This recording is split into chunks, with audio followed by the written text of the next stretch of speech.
Buenas tardes, colegas, miembros del Instituto de Tasadores Dominicanos, invitados tanto nacionales como internacionales a esta importante jornada de charlas que semanalmente estamos brindando a través de los medios electrónicos. El Instituto de Tasadores Dominicanos hoy presenta una charla muy interesante, la charla que tiene que ver mucho con lo que son nuestra función del día a día, y su nombre es Perspectiva del Sector Inmobiliario 2020-2021. La charla la dictará Miguel Ángel Hernández H. La idea es poder darnos desde su óptica una visión de hacia dónde irá el sector inmobiliario. Primero, a dónde está, a dónde estuvo, a dónde está y hacia dónde irá. Es importante para nosotros ver cuál es la visión desde el punto de vista de una persona como Miguel Ángel, con tanta experiencia, tanto en lo que es el sector inmobiliario como lo que es el sector financiero de la República Dominicana. A continuación voy a leer una pequeña semblanza de Miguel Ángel Hernández H. Miguel Ángel es licenciado en Administración de Empresas de la UNCU, tiene maestría en Gerencia y Productividad, tiene más de 27 años de experiencia de trabajo en el sector financiero y más de 15 años trabajando en lo que es el área inmobiliaria. Es miembro de honor del Instituto de Tasadores Dominicanos desde el año 2014.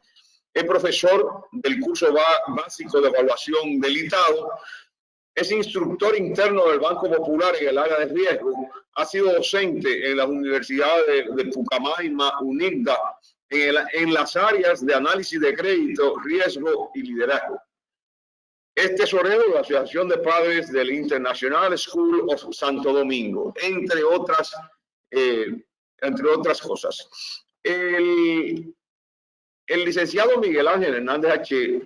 dictó, por ejemplo, la conferencia magistral sobre la importancia del valor de liquidación ordenada en el proceso de evaluación de inmuebles en el Congreso UPAF 2015 de Punta Cana. También a nosotros como institución nos ha dictado las charlas Análisis y Perspectiva del Sector Inmobiliario, caso de estudio de Santiago de los Caballeros en junio de 2018. Análisis y Perspectiva del Sector Inmobiliario, caso de estudio habitacional de la región este en el abril de 2019. Y la situación actual del sector inmobiliario en el Distrito Nacional, Perspectiva del Polígono Central, en noviembre de 2019. Tenemos un invitado de lujo, tenemos un invitado que dignifica el título que tiene como miembro de honor del ITADO. Con ustedes, Miguel Ángel Hernández H. Adelante, Miguel Ángel. Bien, vamos a empezar. Señores, buenas tardes. La verdad que es un honor para mí estar con ustedes esta tarde, recibir una invitación de parte del ITADO para hablar un poquito de perspectiva del sector inmobiliario. Aquellas personas que me conocen saben que me gusta moverme mucho y caminar y interactuar mucho con ustedes, con los participantes. En esta ocasión yo prefiero que veamos el material y que por favor tomen nota de cualquier comentario o sugerencia que puedan tener, de manera que trabajemos una sesión de preguntas y respuestas al final. Para concentrarme principalmente en algunos datos económicos que obviamente queremos presentarle en la tarde de hoy.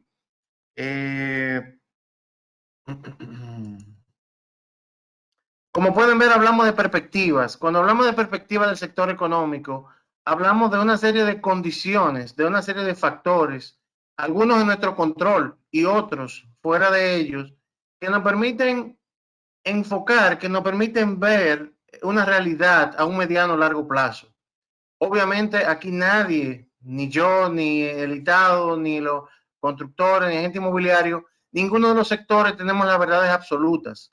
En este momento, mi intención principal con cada uno de ustedes es básicamente compartir esa experiencia que citaba Vega y compartir una serie de datos que podemos investigar, que podemos consolidar a través de las últimas semanas de la situación económica e inmobiliaria del mundo y sencillamente compartirla con ustedes. Bien, estamos ante un escenario, como vemos en pantalla, de incertidumbre. La incertidumbre yo lo defino como un sentimiento y es un sentimiento que probablemente es uno de los más difíciles que hay para el ser humano. Cuando tenemos felicidad sabemos de qué estamos hablando, cuando tenemos ira sabemos de qué estamos hablando, cuando tenemos confusión también. El tema de la incertidumbre es que no sabemos para dónde vamos y sencillamente eso crea una inestabilidad, una nublazón al ser humano que puede y trata y lo confunde al fin y al cabo. O sea, en este momento la crisis nos tomó de repente. Nosotros lo veíamos en China, lo veíamos a finales del 2019 en China y sin embargo no lo veíamos llegar. Sin embargo, no lo veíamos que estaba cerca. De repente la crisis actual nos arropa, nos cambia la vida de la noche a la mañana, nos cambia nuestros hábitos, nos cambia nuestras costumbres y sobre todo nos cambia la forma de hacer negocios.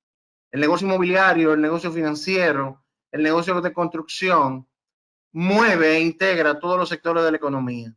Sin embargo, ahora no sabemos para dónde vamos. Imaginemos que nos montamos en un vehículo. Si es en nuestro país, perfecto, y sabemos dónde vamos a llegar, pero imaginemos que estamos en Panamá, por ejemplo, y decidimos, bueno, vamos a tomar un vehículo y hacia dónde vamos, hacia el norte o hacia el sur. No sabemos para dónde usted va. O, ¿qué tan difícil sería para alguno de nosotros, por ejemplo, montarnos en un avión sin saber la cantidad de combustible? Bueno, sencillamente, con todo lo que vamos a ver en la tarde de hoy, que voy a tratar de ir consolidando las informaciones, pretendo darle una idea, pretendo darle un panorama del sector, viéndolo de una manera integral, no solamente el sector tasador, o sea, veremos diferentes recomendaciones y situaciones a otros sectores, porque entendemos que el sector inmobiliario, el mercado inmobiliario es uno solo y debe integrarse cada uno de los sectores y jalar la carreta para el mismo lado, todos y cada uno de ellos. Bien, vamos a hablar un poquito de la economía mundial, qué está pasando, la economía local y las medidas económicas que se han tomado aquí y cómo junto al sector construcción podemos llegar a una conclusión de lo que es la situación actual y el porvenir del mercado inmobiliario. Bien, señores, aquí les traigo un ejemplo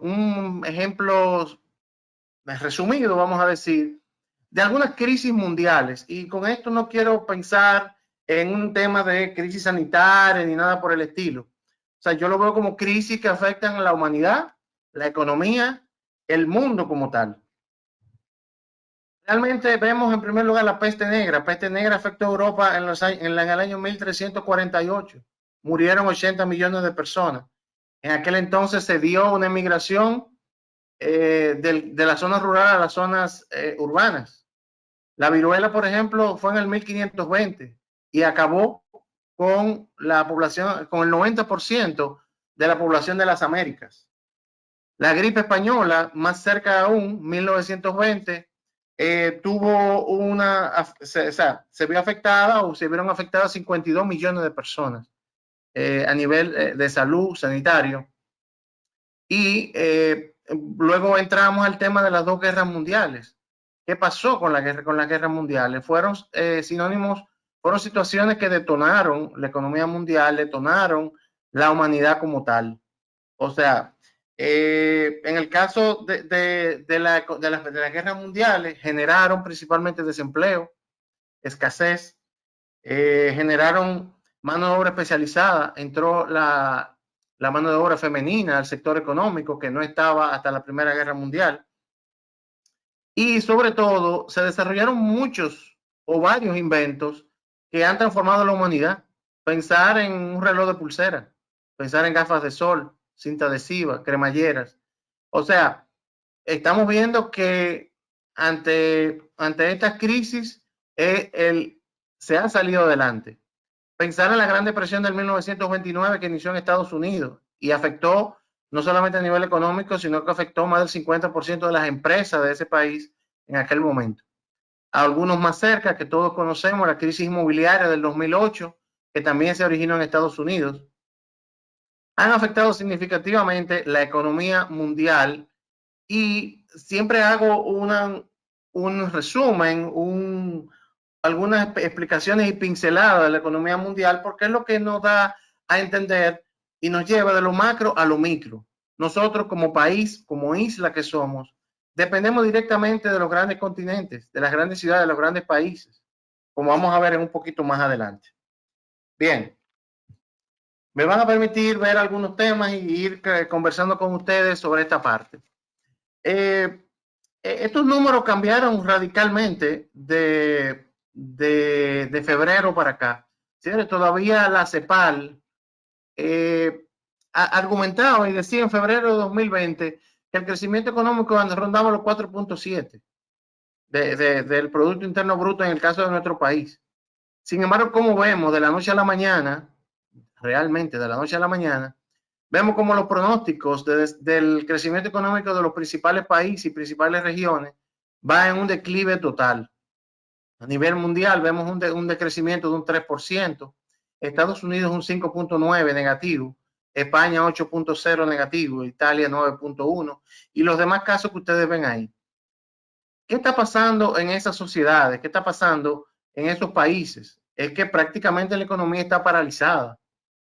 Incluso en Estados Unidos en este momento se están dando incentivos para empresas que todavía se mantienen abiertas para contribuir con el desarrollo y la empleomanía y los beneficios que deben recibir los empleados en ese país. Por ejemplo, en Estados Unidos en este momento el desempleo está en alrededor de 26 millones. Eso representa un 8% del desempleo en este momento. Señores, solamente en marzo y abril. No ha pasado mayo ni siquiera. Y obviamente eso va a afectar la economía de ese país y de nuestro país, como vamos a ver en un momentito. España, vemos que uno de los principales países más golpeados por la crisis actual, un nivel un tema sanitario con muchos infectados, con muchas muertes, y sin embargo no han podido salir, no han podido abrir la economía. Italia por igual. En este momento la zona euro como zona euro se ve quebrantada. Hay posiciones diferentes en la misma zona euro. Recuerden que el Reino Unido está saliendo en este momento del Brexit, comenzó a principios del 2020 y se ha mantenido esa misma línea. Alemania, o sea, Francia ha pedido desarrollar un fondo común para ayudar a los países más necesitados. Sin embargo, Alemania no está en esa disposición en este momento. Y ahí lo relacionamos un poquito con las guerras mundiales, donde Alemania tuvo que enfrentar a Francia y a otros países. Y desde esa parte se origina mucho conflicto que hoy vemos a nivel económico. Realmente la zona euro está en un momento delicado, donde puede verse afectada su unidad política principalmente. Bueno, su unidad política, su unidad geográfica y económica se está viendo afectada. Japón, China, conocemos la historia de China. China es un país que con un alto potencial y crecimiento económico. Fíjense que de un 6.1 se reduce a 1.20. Aún a pesar de la crisis, China pronostica quedar con un crecimiento positivo, lo cual da muestra de la fortaleza económica de importación y exportación que tiene ese gigante asiático y cómo se está situando como primera y segunda potencia mundial en este momento, al igual que lo hizo Estados Unidos con las dos guerras mundiales, que fue el momento en que Estados Unidos descolló prácticamente. La región de América Latina y el Caribe es una región un poquito más convulsionada. Me van a permitir revisar un material que tengo. Por ejemplo, en el caso de Argentina, Argentina viene una crisis social del año 2018-2019 con un proceso eleccionario a mediados del año pasado y donde obviamente en el 2020 no se ha podido recuperar el tema de la crisis y impacta directamente el sector inmobiliario de Argentina, que ha visto bajar los precios. En Colombia, la llegada, o sea, Colombia en el 2019, principios del 2020, se colocó como uno de los principales destinos turísticos de toda América Latina. Sin embargo, en lo que va de año ya, en lo que va en el último trimestre, la llegada de pasajeros se ha reducido de un 14.5 a un 7%, prácticamente a la mitad. Y ellos como país han tomado algunas medidas de apoyar algunos sectores, vamos a decir, pyme y pequeños negocios. Se ha hablado de acuerdos entre inquilinos y propietarios para flexibilizar o ablandar las condiciones de alquiler. Y también a nivel de justicia y situación inmobiliaria, la justicia colombiana ha paralizado los desalojos en estos momentos. En el caso de Panamá, por ejemplo, Panamá se vio muy afectado por el caso de los Panama Papers y de algunas medidas que tomó el presidente Varela también, y eso obviamente desincentivó la inversión extranjera en Panamá, donde Panamá se colocaba como un pequeño Miami dentro de América Latina en cuanto a inversión, desarrollo de nuevas edificaciones, de una metrópolis bastante desarrollada y con una fortaleza inmobiliaria increíble. Sin embargo, 2019 y 2020 lo vemos como ha decaído significativamente. El impacto del sector inmobiliario o construcción en Panamá se ha reducido de alrededor de un 16% a un 9%. Estoy hablando de cifras aproximadas para que tengan una idea de por dónde andamos en la región. En el caso de México, tiene un tema de una desaceleración económica que viene desde el 2019. A nivel financiero, se aprobaron reducciones de tasa de interés para financiamiento. Sin embargo, eso no logró motorizar el desarrollo inmobiliario, y el desarrollo inmobiliario en este momento se queda estancado y prácticamente con un crecimiento cero para el 2020. Esa es la situación del panorama que tenemos en el mundo. Sin embargo, los principales centros económicos y que se realizan estudios económicos, instituciones, proyectan que para el 2021 habrá una mejoría. Principalmente, fíjense que la mejoría viene de China. China va a seguir con sus fortalezas como importador y exportador, con una alta demanda de materia prima, y exportador de productos eléctricos, productos de servicio, bienes, como tienen actualmente o hasta la crisis, una fortaleza en el sector manufactura. Viendo todo eso y entramos a la parte local, ¿verdad? Y aquí vamos a ver una serie de datos que algunos podrán notar que son acortados hasta diciembre de 2019 y otros están cortados ya más actualizados al 2020. Esto está afectado fundamentalmente porque para esta presentación decidimos utilizar las fuentes oficiales como debe ser. Y dado que estamos analizando el presente, no queremos distorsionar el presente con informaciones que no son reales y definidas. Bien, el crecimiento económico que venía previsto para el 2019 o que se dio en el 2019 era de 5.2. Cuando dimos la charla de noviembre en el ITADO, el crecimiento económico rondaba el 4.7, 4.8, el 5%. Ya para el cierre del año terminó en 5.2 y para el 2020 se proyecta un crecimiento negativo. Fíjense que instituciones de la envergadura del Fondo Monetario Internacional, la calificadora Standard & Poor's y The Economist Intelligence Unit sitúan un decrecimiento en la economía, a pesar de que varios sectores, varias fuentes comentan o argumentan que el crecimiento va a ser cero, o sea, que el crecimiento económico es cero. Sin embargo, estas instituciones lo ven por debajo de cero, fundamentado principalmente en resultados del turismo y exportación, como vamos a ver más adelante. Igual para el 2021 ya se proyecta una recuperación. Para algunos países de la región donde se proyectaba un crecimiento para el 2020, las predicciones económicas están moviendo ese crecimiento para el 2021. Claro, depende mucho de la situación sanitaria del planeta, del mundo y de cómo los países lo manejen. Actualmente, por ejemplo, Italia y Alemania están evaluando ya comenzar a abrir diferentes tipos de negocios a mediados de mayo.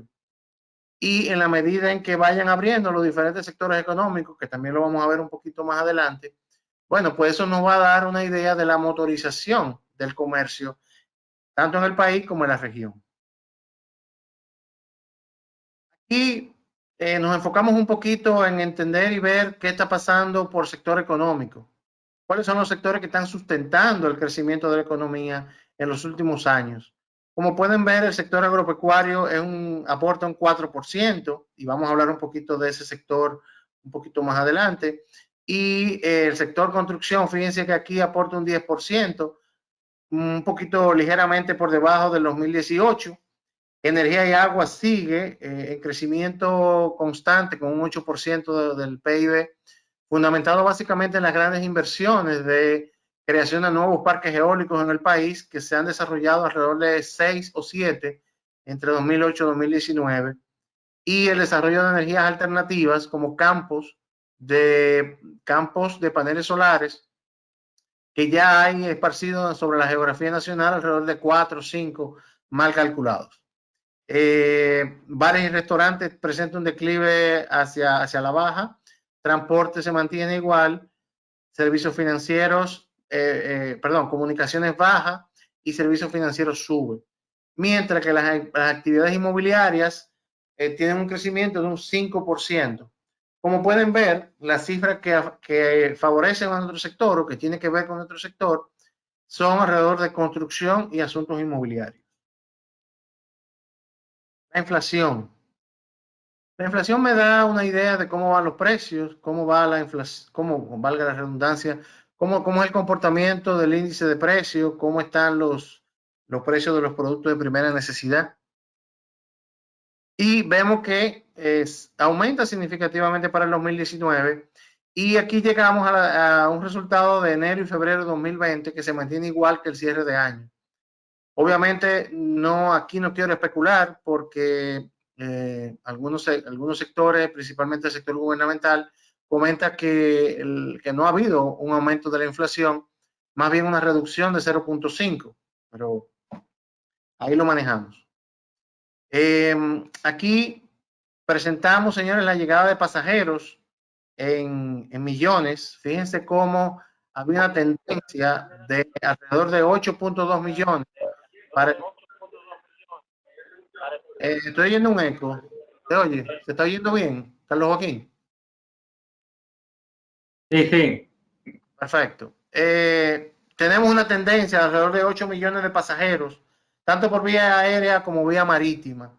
Y vemos, señores, cómo hay una caída abrupta. Igual estos números son a febrero 2020, donde vemos que cae a esta cifra que presentamos aquí. Según la proyección de enero y febrero, estaríamos hablando de alrededor de que la llegada de turistas al país podría caer alrededor de 4 millones y medio.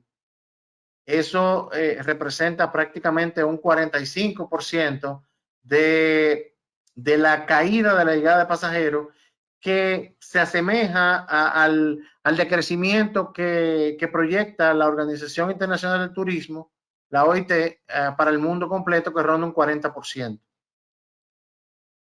La tasa de ocupación hotelera hasta diciembre de 2019 estaba alrededor de un 72%. Sin embargo, para el primer trimestre del año cayó un 53% y para el segundo trimestre del año la consideramos en base a un 1%, calculado en base a una disponibilidad de 50,000 habitaciones hoteleras en el país, poco más, poco menos. Aquí hablo de datos aproximados porque lamentablemente en nuestro país hay algunos sectores que, al igual que la construcción, no manejan cifras al día de hoy, al día de ayer, porque la consolidación de esas informaciones lleva su proceso estadístico, lleva una metodología y puede tomarse entre 30 y 45 días. Luego, para el tercer trimestre, estimamos un crecimiento a un 3% de la ocupación hotelera, y así sucesivamente hasta el tercer trimestre del 2021. Lo vamos a ver un poquito más adelante este detalle. Bien, aquí hablamos un poquito de las exportaciones de zona franca.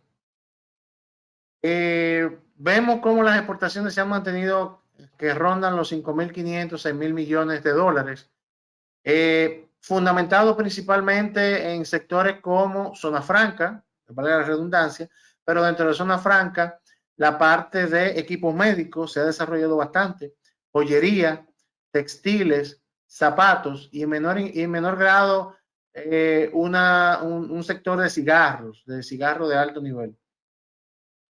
También no podemos desconocer importantes exportaciones que realiza el país relacionada con el oro, que se ha convertido en un commodity, bueno, es un commodity de hecho, pero se ha convertido en un bien muy preciado en este momento donde la inestabilidad económica y las inversiones presentan un alto riesgo.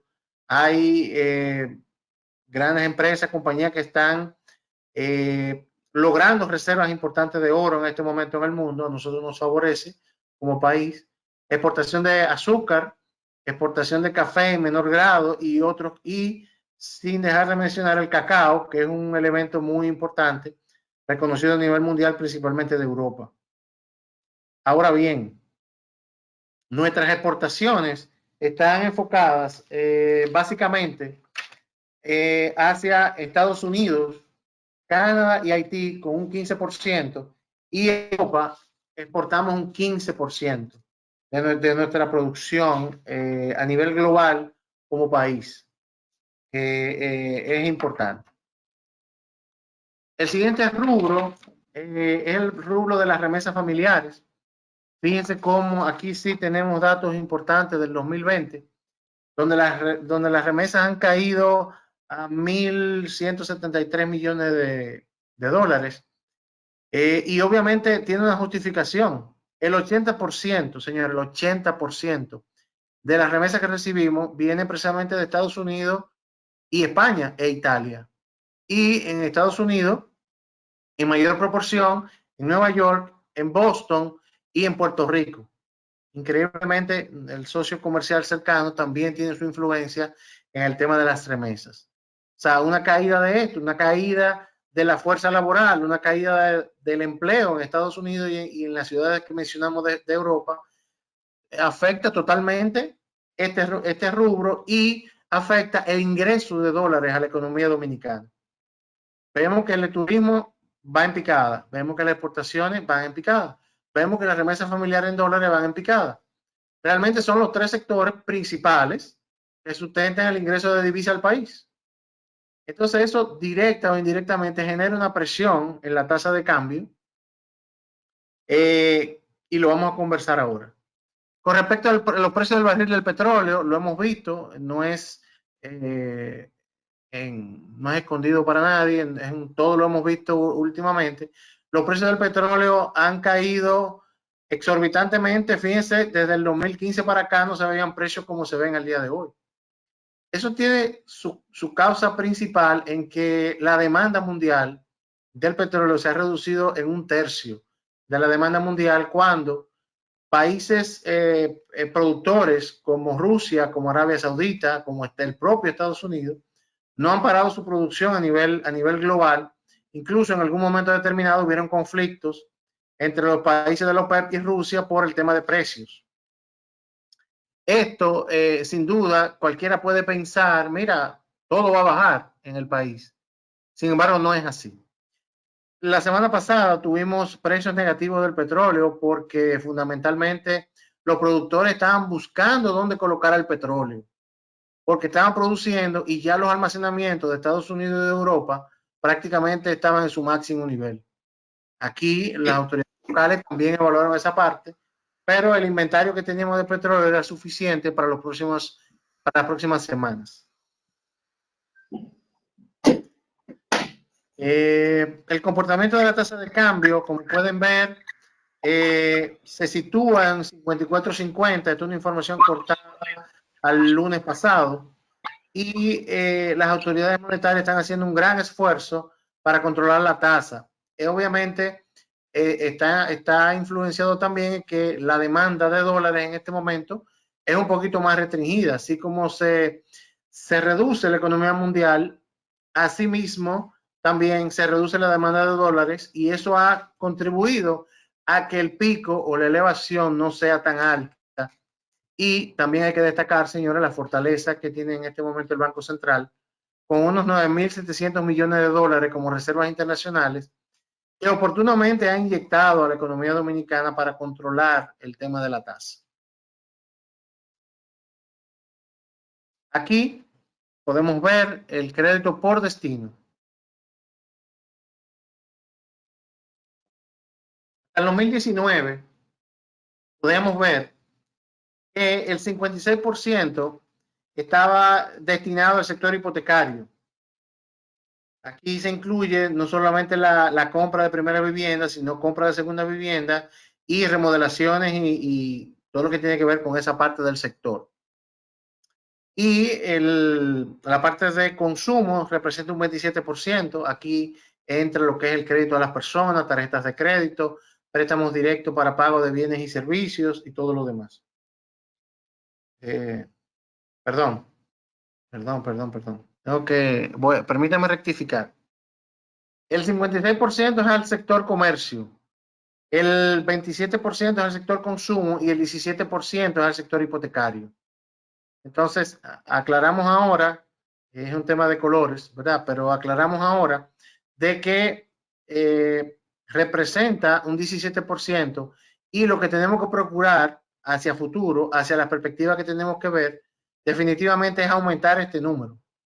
Que haya más préstamos hipotecarios, que se mueva el sector hipotecario como impulsor fundamental de la economía y que podamos otorgar más y mejores financiamientos hacia ese sector.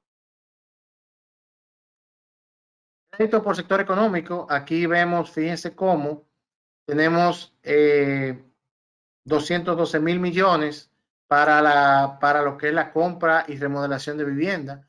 Vamos a decir que esto tiene que ver con compra de primera vivienda, remodelación y todo lo demás. Fíjense cómo la construcción tiene 80.000 millones y las actividades inmobiliarias conexas tienen 72 millones. Aquí significa que aquí en el tema de construcción, yo creo que tenemos un piso que podemos, o unas condiciones que podemos mejorar, que podemos impulsar. Tenemos una posibilidad de desarrollar el mercado de préstamos interinos para impulsar la economía, como dijimos en el slide anterior. Aquí vemos cuál ha sido el comportamiento de las tasas activas y pasivas promedio ponderada de los bancos múltiples. Aquí nos concentramos principalmente en los bancos múltiples para aprovechar la estadística que nos ofrece el Banco Central y vemos cómo de diciembre de 2019 a febrero, marzo de 2020, vemos cómo la tasa activa baja 200 puntos base y la tasa pasiva baja alrededor de un punto base. Y esto está influenciado por medidas, las medidas gubernamentales que vamos a ver en un momentito, que ha tomado el gobierno para nutrir a la banca comercial, a los bancos y a todo el sistema de liquidez que permite enfrentar la crisis. Bien, aquí vemos medidas económicas. Como medidas económicas, tenemos el programa FASE y Quédate en Casa, un programa diseñado por el gobierno en su momento para apoyar a aquellas empresas y empleados que tenían que cesar en sus funciones por el tema de la crisis. En el caso del programa FASE, tenemos que señalar que se han acogido alrededor de 700.000 puestos de trabajo, 700.000 personas al programa que se están beneficiando, de los cuales tuvieron que cerrar 49.000 empresas y un total de 814.000 empleados están en su casa en este momento. Con el riesgo de la pérdida de unos 400.000 empleos en toda la economía dominicana. Sabemos que hay empresas que probablemente luego de esta crisis no podrán volver a abrir sus puertas, no han podido readecuarse. Algunas empresas manejan situaciones con la tesorería de la seguridad social, con impuestos internos, y esas empresas pudieran estar siendo vulnerables en este momento. Con respecto a la liberación de encaje, se han liberado alrededor de 30.000 millones de pesos, lo vemos en el slide siguiente, y con respecto a la tasa de política monetaria, se han reducido significativamente las tasas, tanto la tasa overnight como la tasa de depósito remunerado que paga el Banco Central a las entidades de intermediación financiera. Se han liberado reservas para controlar la oferta y demanda del dólar, como ya explicamos, y hay una decisión de la Superintendencia de Banco de extender por 90 días la vigencia de las tasaciones. Esto indiscutiblemente para contribuir a las medidas de confinamiento y de preservar la salud de los ciudadanos, de los clientes, y flexibilizar un poco esa parte. Al igual que se han flexibilizado también las clasificaciones y provisiones de riesgo que deben constituir las entidades de intermediación financiera, procurando no cargar el dado tampoco a los bancos, sacrificando el tema de provisiones y clasificación a menor grado.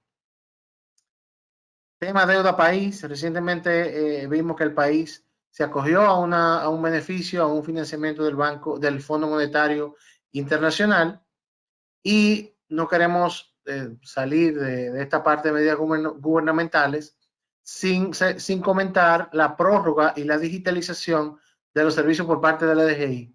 Es un paso, señores, significativo. La jurisdicción inmobiliaria también está digitalizando algunos procesos y mantiene algunos servicios, aunque no sea de manera presencial. Y yo entiendo que poco a poco cada día vamos a ir recibiendo más servicios de entidades como esa, y como le dije al inicio de la presentación, estamos ante una nueva era, una nueva, un nuevo negocio de hacer las cosas completamente diferentes. Aquí vemos el desglose del encaje legal liberado y hacia qué sectores se está impulsando en este momento. Los principales sectores son hogares, comercio, micro y pequeña y mediana empresa. Y casualmente son estos sectores los que están cerrados en este momento. Y también señalamos el sector agropecuario, donde se le hizo un aporte o una clasificación de 5.000 millones de pesos para el desarrollo de este sector, que sin duda, aquí tengo que hacer una parte, es un sector que en este momento se está moviendo, un sector que está supliendo la economía. Obviamente que con la caída de la demanda hotelera, con la caída de la demanda hotelera, hay un comercio, un inventario disponible que tienen esos productores, que ha debido canalizarse a lo interno también. Sin embargo, yo creo que hay potencial para exportar. Todavía es un renglón, es una oportunidad para que sectores fortalezcan la exportación y podamos ofertar esos productos que ahora mismo están en exceso, tales como el pollo, carne de cerdo, algunos vegetales y todo lo demás, y podamos ofertarlo a otros países.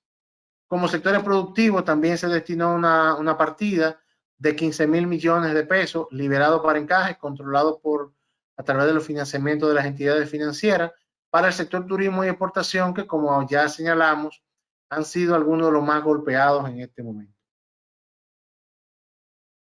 Bien, Joaquín. Sí, dígame. ¿Todo bien por allá? Sí, está todo bien, sí. Bueno, bien. Excelente. Bien, hablemos un poquito del sector construcción. Aquí pudimos obtener información de la Oficina Nacional de Estadística de la licencia de construcción del año 2019 a diciembre de 2019, que nos da una idea más o menos de dónde se está construyendo, y vemos cómo el 334, vamos a decir un 25% de los permisos se están desarrollando en el Distrito Nacional, y un 25% similar en la provincia de Santo Domingo. Después, eso es lo que es el Gran Santo Domingo, consolida un 50% prácticamente de las construcciones que hay en el país. Ahora bien, las construcciones están segmentadas. Aquí esto es cantidad de proyectos. Están segmentados bajo estos renglones: apartamentos y edificios, viviendas, remodelación, mixto, comercio, combustible y hoteles. Fíjense que es un tema interesante ver cómo hay 32 permisos para construcción de nuevos hoteles, 29 permisos para construcción de proyectos de bajo costo, 22 permisos para almacén y 17 para naves. Son prácticamente 39 permisos, lo cual consideramos importante. Y lo vamos a ver a continuación. La demanda habitacional cuantitativa, ronda los 1.3 millones de unidades en el país. La verdad que el sector construcción se ha enfocado en desarrollar vivienda de bajo costo, en desarrollar diferentes tipos de proyectos, pero lamentablemente no se han dado todas o las mejores condiciones para suplir esta demanda que consideramos bastante alta. El sector construcción desarrolla alrededor de 6.000, 7.000 unidades por año.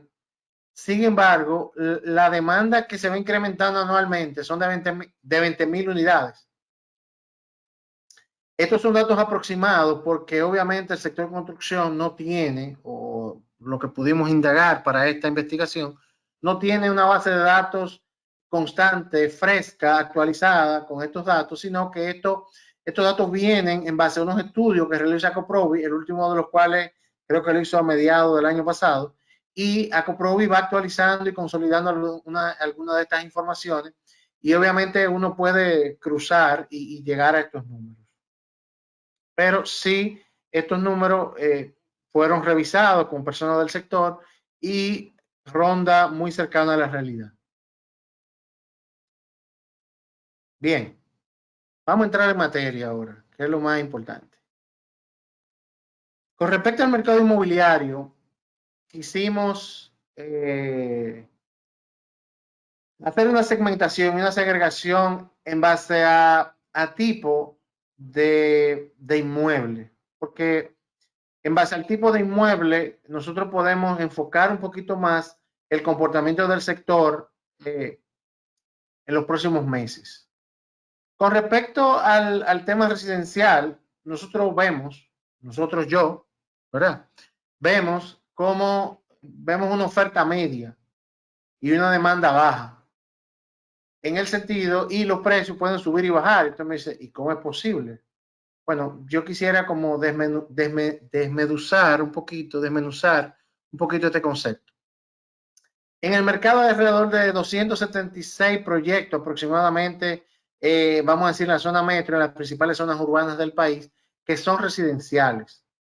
Entonces, nosotros entendemos que esas edificaciones que en este momento están paralizadas, retomará su proceso a mediados de este año y van a venir terminando las unidades. Aquellos casos que estén más avanzados lo van a terminar en el último trimestre del 2020 y pudieran estar entregando algunas que otras unidades a finales de este año.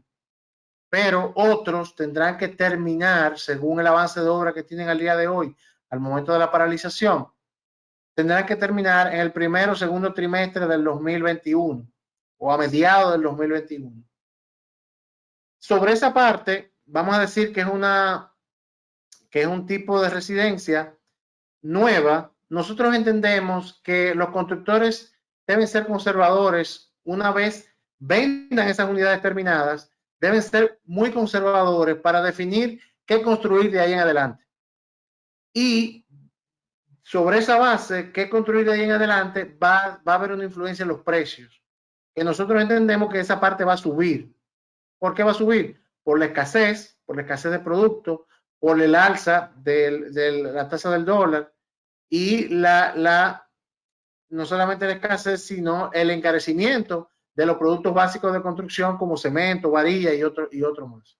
Ahora bien, hay que segmentar el sector residencial también en un mercado activo, que es una vivienda que está terminada a día de hoy, una vivienda, vamos a decir, de segundo uso, donde muchas personas se van a ver la necesidad de vender. Entonces, va a haber un mercado de viviendas usadas, tanto cuando digo vivienda me refiero a viviendas y apartamentos, y prevemos una sobreoferta de unidades residenciales disponibles para la venta por diversos factores que están relacionados con la capacidad de pago del cliente o con la necesidad de moverse a otra localidad dentro de la misma ciudad. Y esa parte yo sé que puede tener algunas preguntas y la vamos a aclarar debidamente. El sector comercial, nosotros vemos una alta oferta en los próximos meses. Con el tema del teletrabajo, de trabajo a distancia, nos hemos dado cuenta que podemos trabajar desde la casa. O sea, nuestro comedor en muchos casos se ha convertido en nuestra nueva oficina. En otros casos la habitación se ha convertido en una nueva oficina. Y empresas, pequeños negocios, micronegocios que están instalados en diferentes plazas comerciales, en diferentes lugares, en diferentes edificios, pueden reestructurar su empresa, reestructurar su negocio y no ver la necesidad de volver a retomar un alquiler que actualmente puede resultar oneroso. Va a haber una demanda baja, por lo mismo en la situación que estamos hablando, y la tendencia de los precios es a bajar. Con respecto al sector industrial, nosotros vemos una oferta media. Ahora mismo la oferta de nave es mínima, pero hay su oferta y se están construyendo nuevas naves y la demanda va a ser alta. ¿Por qué entendemos que va a ser alta? Bueno, porque uno de los elementos más importantes o aprendizajes que nos ha dejado esta crisis básicamente es la necesidad de almacenamiento. Vimos hace algunas semanas cómo países como Estados Unidos, como la ciudad de Nueva York, no tenía los insumos necesarios para enfrentar la crisis con respecto a mascarillas, ventiladores, etcétera, etcétera.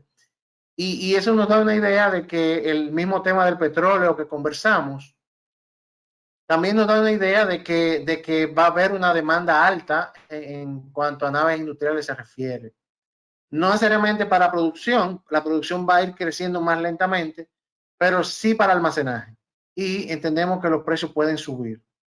En el caso agrícola, vemos una demanda media, vemos que el sector agrícola se ha mantenido pujante, produciendo, activo, manejando inventarios, reduciendo precios, y entendemos que la oferta va a ser media. Nunca la hemos visto como alta. Debe desarrollarse o expandirse la producción en el invernadero y entendemos que la demanda es baja. ¿Por qué la demanda es baja? Porque entendemos que hay suficiente tierra disponible y los propietarios actuales probablemente no tengan necesidad de aumentar la cantidad que tienen. Por lo que entendemos que los precios van a ser similares en los próximos 12 meses, 18 meses. En el caso de especial, vemos una alta oferta y una baja demanda. Aquí nos referimos, por ejemplo, a edificaciones como hoteles, campos de golf y otras propiedades especiales, porque vemos una gran cantidad de habitaciones hoteleras, vemos una cantidad de hoteles que en este momento están cerrados, señor, al 0%, y la demanda en los próximos meses va a ser baja. Obviamente hay fortaleza, hay muchos grupos económicos a nivel internacional que van a continuar algunos proyectos, pero entiendo que es un momento de repensar la industria del turismo, repensar y hacer y reenfocar y reinventarse sobre todo.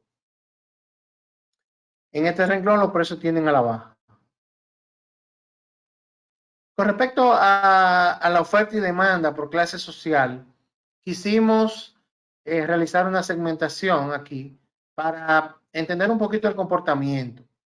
La clase media en este momento tiene una oferta media. Digo que tiene una oferta media porque hay importantes proyectos en la zona metropolitana, en la zona de Piantini, menos, pero más proyectos en la zona de la Nacaona, que se están levantando, algunos ya levantados, y esa oferta está ahí.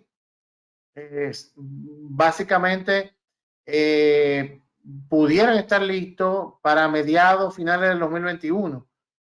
La demanda la colocamos como media también porque es una clase social con un alto poder adquisitivo, una clase social con una fortaleza financiera, con una fortaleza de ahorro, una fortaleza de inversión y una capacidad de endeudamiento que soporta la colocación de unidades de ese tipo.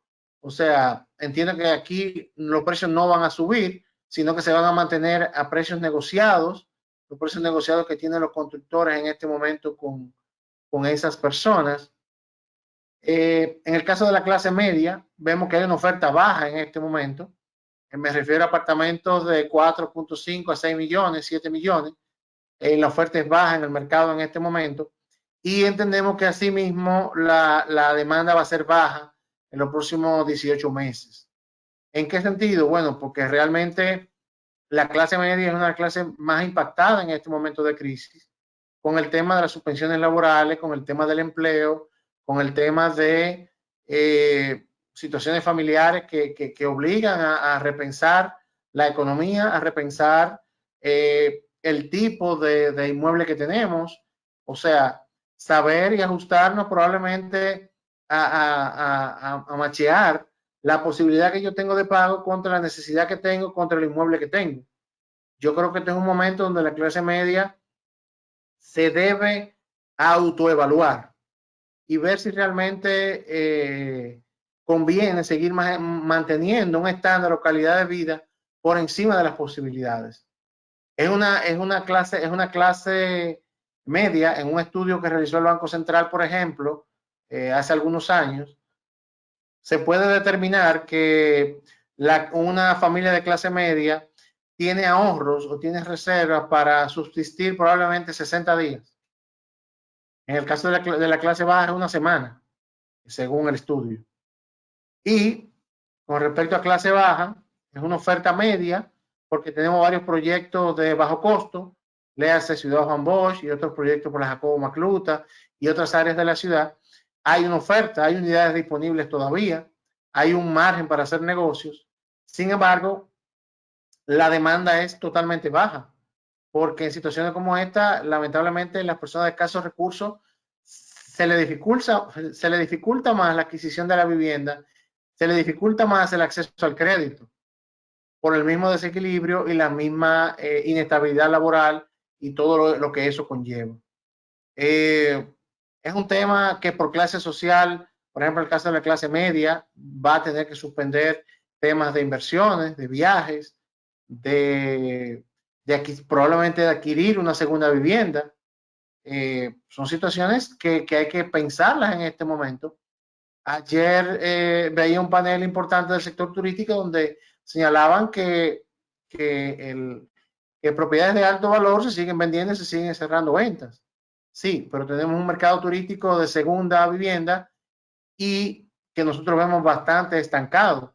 Y en parte es una clase media, media alta, que puede adquirir eso. Y también lo vemos estancado como proyectos turísticos. Obviamente en tiempos de crisis, señores, hay empresas que se favorecen, otras se afectan, ¿verdad? Para citar un ejemplo, el caso de Airbnb. Airbnb es una empresa que llevaba un crecimiento ascendente en lo que es 2018-2019, no solamente en la demanda, sino también en la oferta y en la mejora de la oferta de esa plataforma. Y sin embargo, ahora prácticamente no están realizando operaciones. Obviamente eso afecta a los propietarios, afecta a la plataforma.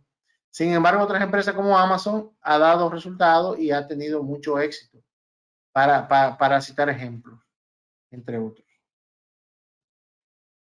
Bien, aquí quiero detenerme un poquito a ver el tema de la clave de este proceso. ¿Cuáles son las claves de este proceso?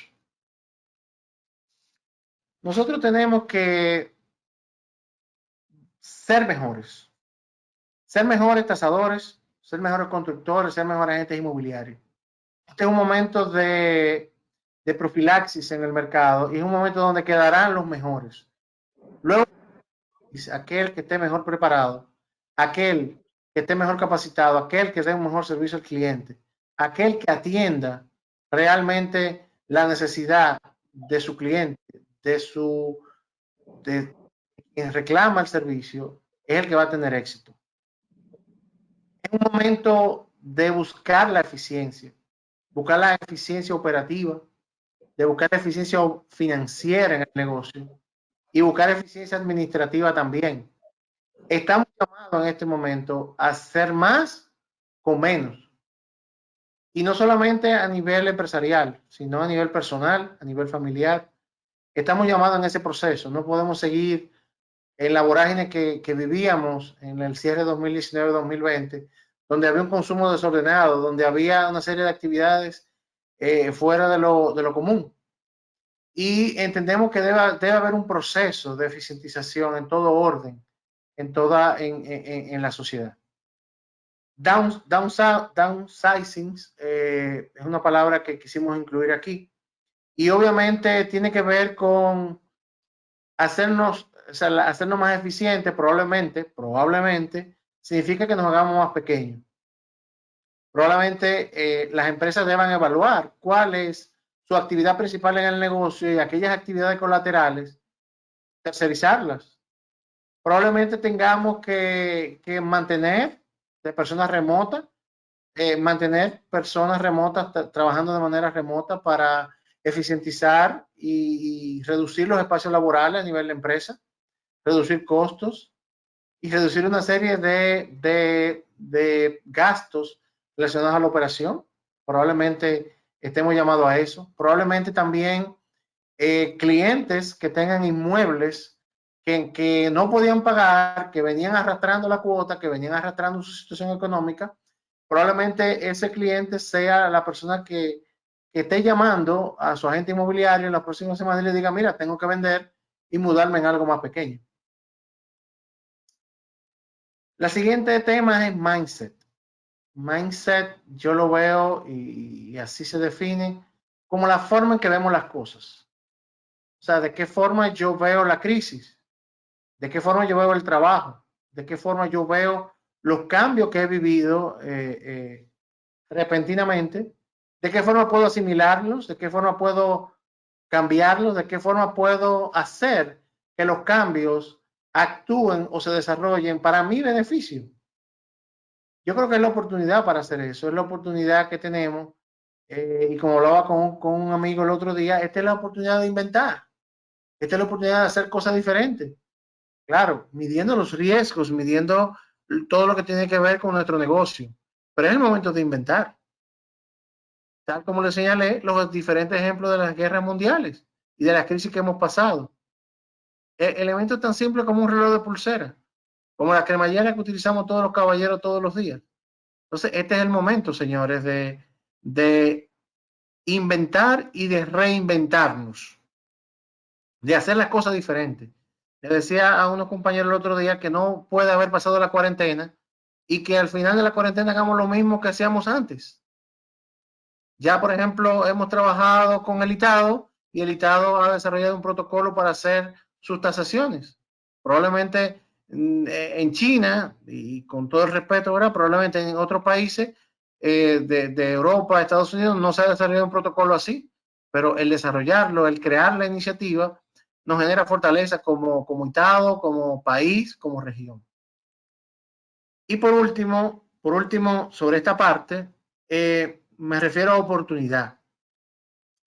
Toda crisis, yo veo crisis igual a oportunidad.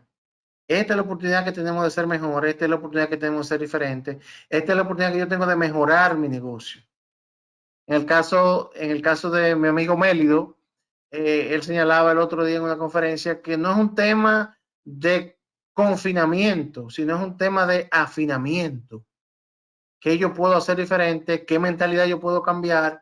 ¿Cómo yo puedo aprovechar esta oportunidad que me está dando la vida, que me está dando la cuarentena en este momento? O sea, probablemente nunca habíamos pensado en manejar tasaciones a nivel digital sin llevarla físicamente y ya estamos en ese proceso, que yo creo que es un gran avance como país, como sector tasación. Manejarla debidamente de forma digital, obviamente con toda la seguridad que conlleva el manejo de la información, la firma, la documentación y todo lo demás. Pero muchos procesos ya a nivel mundial. En otros países ya se están mostrando propiedades a través de video. Se concerta la cita, el agente inmobiliario no va, va al cliente, se le da la condición al cliente para que vaya a la casa el cliente solo y créame que se está haciendo un negocio. Pocos, muy pocos, por toda la situación que hemos conversado hace algunos minutos, pero se están haciendo. Entonces tenemos la oportunidad de hacer cosas diferentes y este es el mejor momento. Para ir cerrando, me quedan unos minutos, ¿verdad? Para ir cerrando, esto es como más o menos vemos la reactivación económica. Recuerden que les dije que en países como Italia y Alemania ven una reactivación a partir de mayo. Ustedes ven que en Estados Unidos ha habido unas discusiones en las últimas semanas entre la Casa Blanca y los gobernadores. Algunos quieren reabrir la economía, otros no la quieren reabrir, otros le dan prioridad al comercio, otros a la salud. Pero yo entiendo que poco a poco las economías tendrán que abrirse, y tenemos que ir haciendo negocios y tenemos que reactivar el país, el planeta. Nosotros entendemos que para mediados de junio el sector servicio ya debe estar trabajando. Obviamente todo esto no va a ser de un solo golpe, va a ser un proceso gradual. De hecho, ya hay algunas empresas que han comenzado ya a reinsertar a su personal tomando las medidas de distanciamiento y creando nuevas áreas de trabajo con condiciones diferentes. Recuerden que en algunos casos teníamos cubículos que en un espacio determinado podíamos tener 50 cubículos para un call center. Sin embargo, esas necesidades van a cambiar en este momento para las empresas y eso puede encarecer el espacio de oficina, no necesariamente comercial, como dijimos hace un ratito, sino espacio de oficina. Para mediados de julio, pocos días más, pocos días menos, vemos una reactivación del sector construcción. Obviamente, importantes constructores han hablado de 30, 60 días a partir de abril. O sea, entendemos que ya a principios de julio tiene que reactivarse el sector. Y ya para agosto, septiembre, en el caso de agosto, nosotros prevemos que pueden ya desarrollarse actividades al aire libre, actividades de ocio. Van a comenzar a abrir algunos restaurantes, algunos sectores relacionados al ocio. Ya para septiembre de 2020 tendremos viajes familiares y viajes obligatorios. Señores, recuerden que hay algunas personas que todavía están varadas en otros países y entendemos que a partir de, digo 15 de septiembre, puede ser día primero, día 2, día 10, puede ser 15, alrededor del 15 de septiembre, podemos ver algún movimiento, pero muy lento. Y son viajes familiares donde probablemente no demande una actividad hotelera. Ya para octubre, septiembre, octubre, vemos un tema de desarrollo de turismo interno. Los países consideramos que en este momento de confinamiento, de cierre de fronteras, entendemos que los países deben aprovechar y maximizar o explotar el negocio de turismo interno. Porque a nivel de país, creo que tenemos potencial. Muchos países de Latinoamérica tienen mucho potencial y recursos naturales. Y yo creo que es importante enfocar esa parte por ahí. Ya para noviembre tendremos viajes de negocio, algunos, pocos, con sus limitaciones, con su debido cuidado y medidas preventivas. Y ya vemos un turismo de vacaciones ya para mediados finales del primer trimestre del 2021. Obviamente, este turismo de vacaciones son personas de diferentes países que demandan ese tipo de actividad y que República Dominicana ha sido reconocida a nivel internacional como uno de los 15 principales destinos para que los turistas retomen sus vacaciones una vez hayan pasado todos estos peligros y esta situación. O sea, entendemos y así lo vemos de manera particular.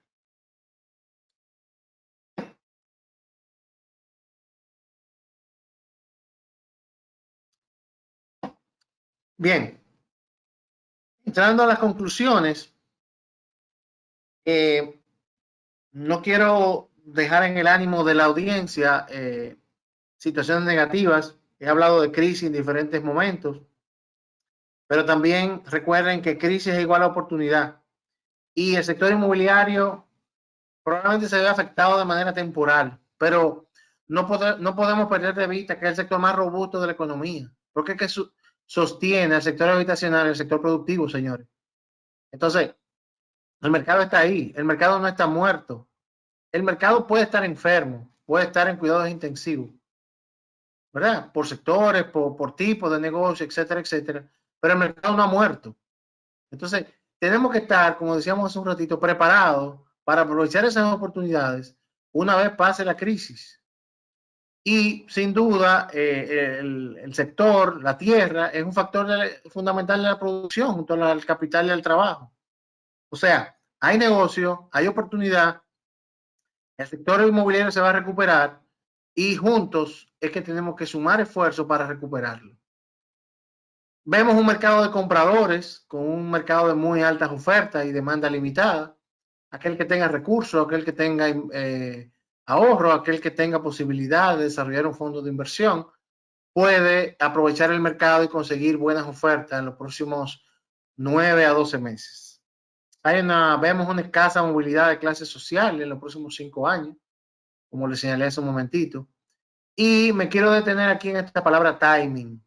Timing, yo lo veo como hacer las cosas en el momento correcto, en el momento oportuno. Los constructores, ya hablamos de que es un sector robusto. Los constructores tienen que seguir construyendo. Deben desarrollarse medidas económicas, medidas gubernamentales, medidas sectoriales para impulsar la construcción, que es el sector que va a recuperar la economía, junto con el turismo y la exportación, como ya hablamos. La remesa no la podemos controlar nosotros. La remesa depende de la situación de otros países. Sin embargo, el sector turístico, aunque la demanda sí depende de otros países, pero yo puedo establecer medidas que incentiven el que el turista llegue. Igual el tema de las exportaciones, puedo desarrollar estrategias para exportar mucho más y de manera más eficiente.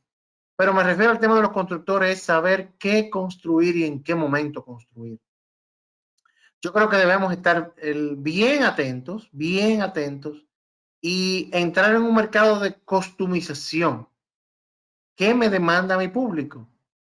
Porque muchas veces podemos pecar, los constructores pueden pecar de que, sí, mira, me va bien con este proyecto de 2 apartamentos por piso, 12 millones de pesos cada uno, y definitivamente me voy por ahí y hago proyectos, y como se vende, bueno, puedo venderlo, perfecto.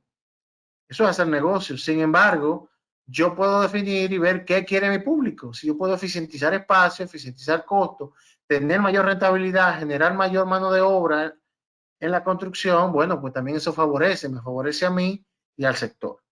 Entonces, el timing es saber qué hacer en el momento oportuno, saber qué construir en el momento oportuno y ir de la mano con la demanda. No podemos construir a las ciegas, ni con presupuestos abiertos. Claro, los presupuestos son cerrados. Me refiero, presupuestos abiertos es agregar cosas, añadir cosas sobre una obra que probablemente no agreguen valor. Tenemos que sentarnos como constructores, en el caso de los constructores, a ver qué demanda. Probablemente el que esté trabajando en el comedor vaya a necesitar una pequeña oficina de 3, 4 metros en su casa.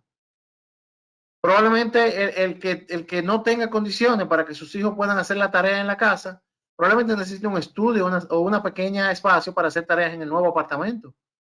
Entonces el constructor necesita escuchar eso, necesita escuchar que la persona pueda necesitar un balcón. El balcón ha sido una salvación en este proceso de cuarentena. El que no tiene balcón, créame que se ve afectado, porque tiene que salir, tiene que coger aire, tiene que ver el cielo. O sea, ya tenemos 45 días o más en cuarentena y es un tema bastante delicado. Hablamos de la reapertura progresiva por sector. Yo creo que este es un momento de liderazgo y autogestión a distancia. El teletrabajo nos ha obligado a trabajar desde casa. Seguimos trabajando, seguimos teniendo contacto con nuestros clientes, seguimos teniendo contacto con nuestros colaboradores, con nuestros supervisores, y eso nos obliga a ser mejores personas. Ahí entramos al mindset que hablamos hace un ratito. Nos obliga a ser más responsables, nos obliga a levantarnos de la cama porque es un trabajo remoto, y nos obliga a tener una disciplina como profesionales. También La teleeducación y telemedicina, señores, impensable.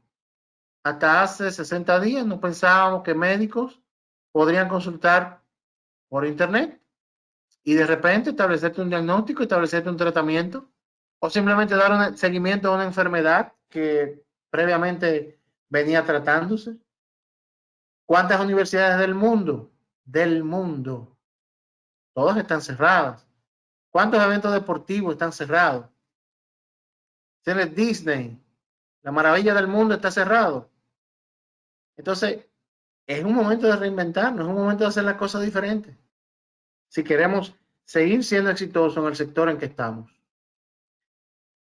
¿Qué vemos de los tasadores? Los tasadores tienen que tener una base de datos global del país, robusta y actualizada. Que utilizando esa base de datos se puedan aplicar una metodología que permite entregar las tasaciones más rápido y con alta calidad y cumpliendo las normas.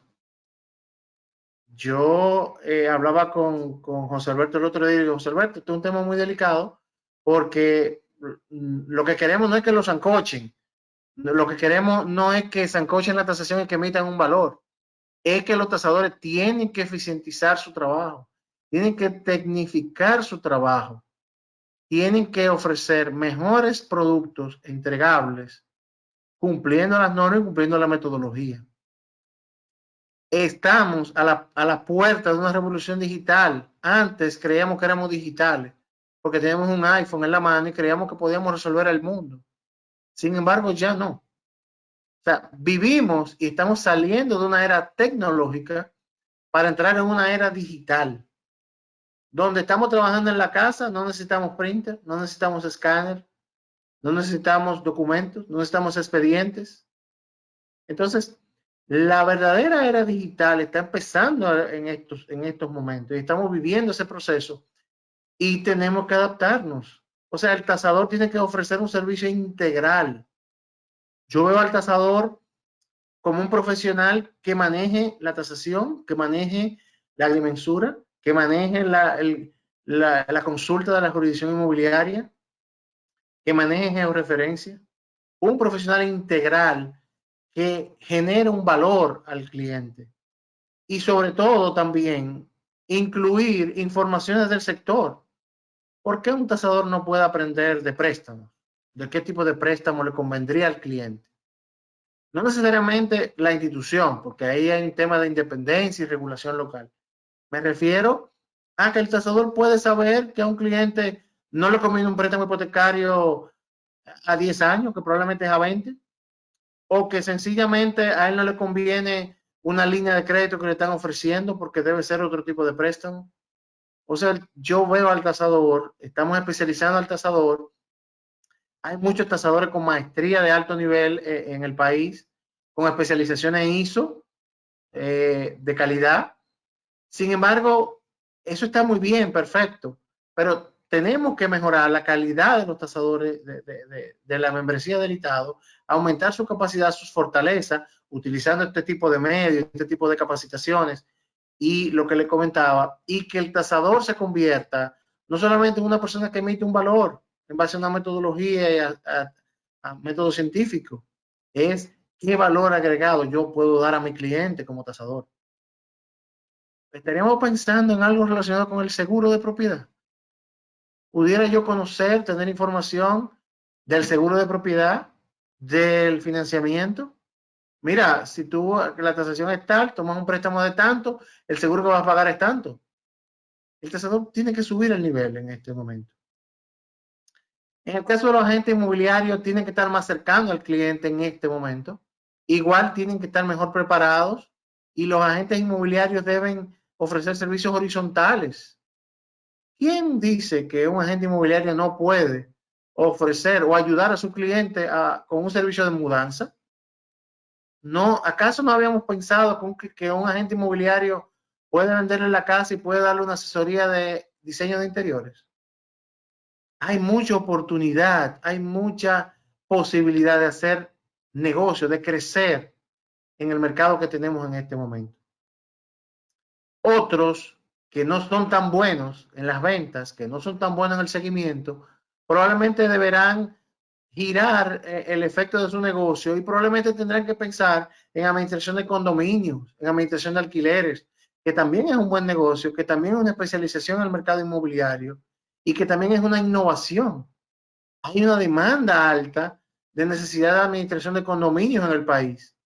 Vemos el polígono central, vemos la cantidad de proyectos que se están construyendo en este momento. Y sencillamente, señores, hay oportunidad de mejores negocios, de obtener mejor probabilidad de ser mejores profesionales. Yo abogo y he abogado desde hace muchos años, desde el ITADO, desde las tribunas que he podido hablar, a una integración del sector unido de la construcción. Tasadores, constructores, agentes inmobiliarios, vendedores, entidades de intermediación financiera, todos tenemos que estar unidos, jalando la carreta para el mismo lado. Procurar incentivar el desarrollo de una ley de asuntos inmobiliarios que regule el corretaje inmobiliario de manera formal, que establezca responsabilidades para los constructores, que establezca responsabilidades para los tasadores y que se desarrolle una ley fuerte que contribuya a la unificación del sector y a lograr más y mejores medidas para el impulso del sector económico. Vemos la posibilidad en este momento también de que el Estado pueda dar exenciones fiscales temporales para la importación de materiales de construcción y determinación. También podemos pensar y establecer un esquema bono constructor. Por ejemplo, tenemos bono tierra, bono ITEVIS. ¿Por qué no pensar en un bono constructor? Por ejemplo, si el constructor hace su gestión de venta directa, puede otorgar un bono constructor, puede sacrificar parte de esa rentabilidad para lograr captar un cliente que en este momento tiene una capacidad de pago limitada. Podríamos pensar en algún esquema que tenga que ver con fideicomiso, donde la cuota de alquiler que paga una persona de clase baja durante el primer año pueda ser contemplada como un aporte al inicial, mediante un subsidio, mediante unas condiciones, mediante una compra del precio, una compra anticipada, y que eso se pueda redimir a través del tiempo. Es el momento de hacer esas cosas diferentes. Por parte de la banca, tiene que haber una flexibilización de las condiciones de financiamiento. Tenemos que estar dispuestos a refinanciar, a renegociar, a reestructurar, con miras a mantener la calidad del crédito de las instituciones, con miras de buscarle la vuelta al cliente, de que el cliente pueda pagar lo que le corresponde, lo que puede pagar, con miras a que no hay un detrimento de su historial de pago. Estar acompañando al cliente en el momento difícil. También la banca tiene un reto de bancarización. Nos hemos quejado en diferentes situaciones en estos días de que grandes filas se hacen en la parte exterior de las instituciones financieras. Y nos hemos preguntado, ¿por qué? ¿Qué podemos hacer para desarrollar un producto, un canal, un instrumento digital que reduzca significativamente la presencia de personas en sucursal? Ya tenemos países, señores, donde los bancos tienen sucursales completamente digitales. Que tengo que cambiar un cheque. Bueno, pues sencillamente te abro una cuenta digital, fírmame aquí, vamos a hacer y que quien te está dando el cheque, que te acredite una cuenta de manera digital. Estamos en una sociedad que no está bancarizada al 100%. Hay un gap de clientes que no tienen el producto financiero, que estamos tratando de llegar a ellos, pero hay que maximizar ese esfuerzo y es la parte del mercado que hay que desarrollar. Desarrollar nuevos productos digitales, o sea, es necesario. Este es el momento de desarrollar productos digitales. Por casualidad habíamos pensado en algún momento dar un préstamo de manera digital, sin que el cliente firme el pagaré presencialmente. No sé, podemos pensarlo. Este es el momento de pensarlo y buscar las alternativas de cómo damos seguridad jurídica a un proceso como ese. Pero podemos pensarlo. Sin duda tenemos que impulsar el desarrollo del esquema de fideicomiso, no solamente para el desarrollo de viviendas habitacionales, también para el desarrollo de construcciones comerciales, edificios, naves industriales. O sea, la figura de fideicomiso bajo la ley 189.11 nos da ese tipo de fortaleza y debemos implementar, impulsar la utilización de esos beneficios en pro no solamente del cliente, de la propia fiduciaria, como elemento de confianza en la negociación para el cliente que quiera hacer el proyecto, para la institución que va a financiar y para el adquiriente o el que necesite el servicio. También tiene que haber una liberación de encaje legal para el sector construcción. Hasta este momento no lo hemos visto. Probablemente se desarrollará en las próximas semanas cuando el sector comience a levantarse nuevamente. Este encaje legal yo entiendo que debe ser enfocado tanto para préstamos interinos como para préstamos a largo plazo. O sea, para incentivar a los constructores y que los constructores puedan tener financiamiento en condiciones blandas para desarrollar y levantar los nuevos proyectos. Esto es una opinión muy particular que tengo y es crear condiciones económicas para el desmonte de los certificados del Banco Central. El Banco Central, como institución y viniendo del tema de la crisis del 2003, ofreció el tema de los certificados financieros para salvaguardar la economía en aquel momento, pero yo entiendo que el Banco Central debe ir desmontando esos certificados, moviendo esos recursos al sector privado y que el sector privado lo canalice para la construcción. Claro, eso tiene unas implicaciones económicas muy profundas que probablemente no vayamos a analizar en este momento, pero sí quiero dejarlo sobre la mesa como una idea, como una posible recomendación de mejorar esa parte. Este es el momento de desburocratizar los procesos de licencia, tramitaciones del sector. No es posible que un constructor tenga que buscar 10, 12, 15 permisos para levantar una obra y que el proyecto pueda durar un año, año y medio para que le otorguen los permisos. Este es el momento de que el Estado, el gobierno actual, el que venga, el que sea, tiene que comprometerse a dar más y mejores servicios y más eficientes para impulsar esos sectores que pueden devolver la energía, que pueden devolver la actividad económica al ritmo que la teníamos a finales del 2019. También tendrán que darse algunos subsidios focalizados y aprovechar la crisis, también lo veo oportuno, aprovechar la crisis para establecer medidas en el tránsito y regular horarios por actividades económicas. Yo creo que este es el momento de implementar esa idea, básicamente para aprovechar la cuarentena, el confinamiento y todo esto que estamos trabajando. Bien. Señores, gracias. No tengo palabras para agradecer que me han escuchado fielmente. Gracias por su tiempo. Obviamente no tengo, como le decía al inicio, no tengo todas las verdades absolutas. Y la idea era compartir esta perspectiva para ayudarlo a ustedes a desarrollar más y mejor sus trabajos día a día. Muchas gracias. Muchas gracias a ti, Miguel Ángel. Gracias a todos. Vamos a algunas preguntas. Vamos a hacerlo de la siguiente forma. Las personas que quieran preguntar algo, por favor, coloquen su nombre en el chat y de ahí iremos dando los turnos. En el chat por escrito, por favor, que coloquen su nombre y ahí vamos a ir dando los turnos. Vamos ya a parar el chat para los fines de lo que son saludos y vamos a utilizarlo, por favor, para tomar los turnos. Mientras tanto, vamos a hacer un anuncio. Pues además de felicitar como siempre, esta interesante charla que siempre nos tiene acostumbrado Miguel Ángel, quiero anunciar la charla que tenemos ya programada para la semana que viene. Es la charla ganadora del primer lugar del concurso de ponencias del Congreso de Panamá, del pasado Congreso de Panamá del 2019. Se llama Rentabilidad versus Intangibles, un análisis multicriterio. Y será expuesta por el ingeniero Luis Alberto Bernales. Ya lo conocemos la mayor parte de los que estamos en él, un gran amigo nuestro. Es venezolano, radicado en Chile.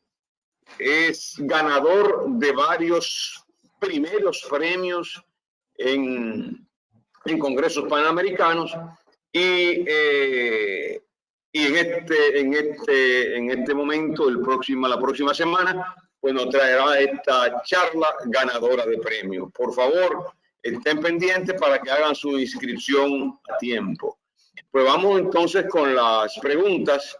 Tenemos aquí la primera persona que está solicitando. Perdón, por favor, déjenme los anuncios y vamos a lo que son preguntas. José Aquino quiere hacer una pregunta. José Aquino, por favor. Sí, buenas tardes a todos. Muchas felicidades del Instituto de Tasadores por tan buenas ponencias que han presentado, y al señor Miguel Ángel Hernández, felicidades por su ponencia. Yo tengo una inquietud. En la parte que nosotros elaboramos, que es la zona del este, existen muchos proyectos de segunda vivienda que en su mayoría han logrado ventas sobre el punto de equilibrio en sus comienzos. Es posible que esos puntos de equilibrio yo pueda mantenerlo aún así, es decir, mantener los clientes con diferentes opciones para no dejar caer ese tipo de mercado. José Aquino, muy buena pregunta. Vamos a ir respondiendo de manera precisa. Mira, ojalá y lo hubieran desarrollado por el esquema de fideicomiso, que da una mayor confianza, y al tú comentarme de puntos de equilibrio, probablemente esté fundamentado bajo ese sistema. Así es. En todo caso, el fideicomiso debe asegurar que las condiciones para continuar el proyecto en el momento en que se libere la cuarentena y el confinamiento sean las más adecuadas. Y obviamente el fideicomiso debe ser responsable de sentarse a renegociar todas las condiciones dadas para esa negociación. Porque como dije al principio, a partir de ahora nada va a ser igual. Yo no puedo liberar el confinamiento y el constructor comenzar a construir en septiembre sin asegurar la otra parte. Porque el punto de equilibrio, como tú bien señalas, me permite cumplir con los costos del proyecto, pero ahí hay un ingrediente de rentabilidad del promotor, de costo fiduciario y sobre todo el costo del dinero en el tiempo. Todo el escenario hay que replantearlo, y aprovecho tu pregunta, Aquino, para hacer un apunte importante a los tasadores, y es el hecho de que tenemos que ser muy delicados al momento de tomar comparables en este momento, al momento de tomar preventa en este momento, porque yo diría que cuando yo voy a evaluar comparables, y me estoy metiendo en un tema muy técnico, ¿verdad? Tal vez Luis Fernando me pueda enseñar esa parte. Cuando yo estoy evaluando comparables en este momento, el ingrediente de la demanda es totalmente incierto, y tal vez yo deba pensar en un tema de incluir un factor tiempo al analizar las comparables, o en establecer un proceso de homologación para tener un criterio claro de hacia dónde va el mercado. Bien, muchas gracias. Excelente. Fran Olivares. Fran, el micrófono abre. Ok. Por acá estoy. Muy buena exposición, Miguel Ángel, como siempre. Tus trabajos siempre están muy bien sustentados. Pero estamos pensando en los anuncios que ha hecho la OIT de que más de 300 millones de personas perderán sus empleos como consecuencia del COVID-19. Y de esos 300 millones, 17 millones corresponden a América Latina. Nosotros como país de Latinoamérica y el Caribe estamos dentro de ese grupo. Las áreas de mayor riesgo serían las áreas hoteleras, alimentación, el sector inmobiliario sobre todo, las fábricas, los comercios, etc. Y nuestros bancos, nosotros, las instituciones financieras, tenemos unos capítulos de financiamiento de la parte hipotecaria y de la construcción, que tiene mucho que ver con que haya demanda de esas unidades de personas que producen dinero para pagar una cuota que sale definida, ¿no? ¿Qué tú opinas? ¿Cuáles son las expectativas en ese sentido? Gracias, Fran, por la pregunta. Igual es muy válida y es un tema preocupante, Fran, porque como tú señalas, si estamos hablando de 17 millones de desempleados en América Latina, yo no lo puedo ver de manera unitaria. Recuerda que hay unos empleos directos y unos empleos indirectos. Estamos hablando de alrededor de 50 millones de personas. Tú que conoces el sector inmobiliario y los que trabajan en la zona este, nosotros, cuando digo nosotros, yo, habíamos experimentado en el 2019 una transformación de la demanda habitacional en la zona de Punta Cana, principalmente, donde empleados hoteleros que vivían en pensiones, que vivían en edificaciones que alquilaban una habitación con baño y cocina, tenían la oportunidad de adquirir una vivienda de bajo costo y preferían, en vez de pagar un alquiler de 12,000, 10,000, 12,000 pesos mensuales, y se embarcaron en un proyecto de adquirir esas unidades de bajo costo y suplieron esa demanda en ese momento. Entonces, hay que trabajar en este momento con esa gran cantidad de personas que demandan habitaciones en esa zona y probablemente tengamos un pequeño, como decíamos hace un momentito, un downsizing. Probablemente algunas de esas personas se vean en la necesidad de volver y dar un paso atrás para tener una residencia, un lugar de residencia diferente. Pero sin duda el sector turístico ha sido apaleado con la crisis, no solamente en el mundo entero, y la recuperación se vislumbra para primer y segundo trimestre de 2021. Quiere decir que aquellas cadenas hoteleras que tienen más fortaleza financiera son las que van a permanecer. Va a haber un proceso de reestructuración, de fusiones, de readecuación entre esas empresas de ese sector, y no solamente del sector hotelero, también del sector agencia de viajes, del sector aviación. O sea, porque cuando hablamos de turismo es un proceso integral, desde el tour operador que me trae el turista a la aviación que me lo hace llegar al país y más los tours internos que yo le doy. O sea, realmente tenemos un impacto significativo de esa situación. Por eso le decía que tenemos que estar ojo avisor, tenemos que tomar medidas. En el caso de la banca, tomar medidas para estar atentos a esos cambios, a esas necesidades. Y en el caso de los constructores, estar atentos también a que si se da una demanda en ese sector, saber qué construir. No sé si te quedó clara la respuesta, Frank. No, quería agregarte algo y es bueno tomar en cuenta que de esos 17 millones de desempleados, de empleo que se van a perder, un 62% posiblemente se vaya a la informalidad, y de ese 62% hay un porcentaje alto que ahora mismo tiene financiamientos bancarios que se van a ir a término. Quiere decir que nosotros como tasadores tenemos que estar muy pendientes de que va a haber una gran demanda, una gran oferta de unidades, producto de esa situación, de gente que va a querer salir de la propiedad rápidamente para no perderlo.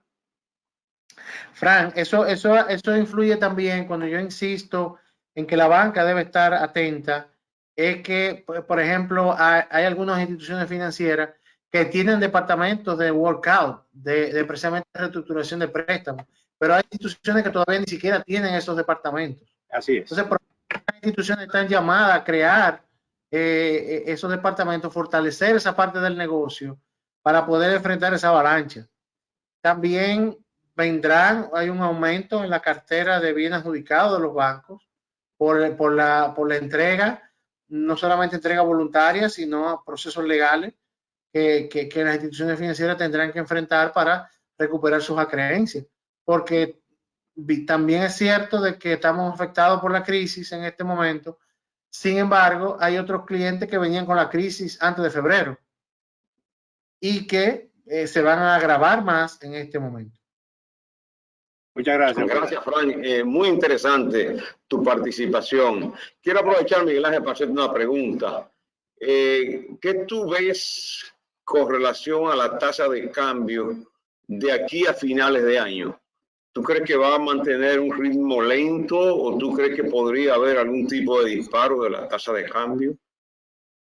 Mira, yo creo que hay que reconocer las medidas gubernamentales y las medidas fiscales, perdón, hay que reconocer las medidas monetarias que ha emitido el Banco Central no solamente ahora, sino en los últimos 10 años, donde han mantenido una estabilidad macroeconómica, donde han tomado medidas acertadas y oportunas junto con la Superintendencia de Bancos, cuidando celosamente el sector financiero y su proceder y su quehacer diario.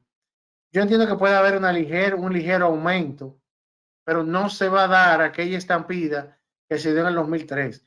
Desde mi punto de vista y con el respeto de los economistas, porque yo no soy economista de profesión, simplemente consolido estas informaciones para transmitirlas con experiencia, pero yo entiendo que no va a haber, o sea, obviamente el cambio de gobierno por unas elecciones en julio crea una incertidumbre adicional a la misma que trae la crisis. Sin embargo, yo entiendo que el Banco Central ha tomado las medidas acertadas y yo creo que esta no será la excepción. Excelente. Por último, Alain Garavito pregunta si los bancos están tomando nuevas medidas bajo esta crisis para los préstamos. Mira, como te acabo de comentar, los bancos están siguiendo los lineamientos del Banco Central y de la Superintendencia de Bancos. Actualmente, dentro de las medidas gubernamentales que no me detuve y algunas decisiones institucionales, se aprobó de que los clientes podían saltar su cuota, o sea, los clientes podían tener una exención de pagar por los próximos 3 meses. Y asimismo los bancos, principalmente los bancos comerciales, asociaciones de ahorro y préstamo, lograron implementar esas medidas y llevarlas a la práctica. Obviamente eso trae una cierta comodidad y confort al cliente ante un momento de incertidumbre y favorece. Sin embargo, para los préstamos nuevos, todavía no se han dado esas flexibilidades. Por eso en nuestras recomendaciones señalábamos que es importante que el Banco Central oportunamente, o sea, sabemos que el Banco Central oportunamente va a emitir medidas hacia el sector construcción para ver de qué manera se puede incentivar. Y en ese momento sí se podrán otorgar nuevos financiamientos con condiciones blandas, que es lo que se espera para poder reactivar el sector. Señores, muchísimas gracias. Esta ha sido una excelente charla de Miguel Ángel Hernández H., donde hemos conocido detalles sobre lo que es el sector inmobiliario. José Alberto, sí. Una última pregunta, si es posible. Ok. Santiago Vera quiere hacer una pregunta. Miguel Ángel, buenas tardes. Salud, Miguel Ángel. Saludos, ¿cómo estamos? Él te escucha. Aquí clausurado. Mira, nada, felicitarte, muy buena charla y saludarte. Igual que a todos los oyentes.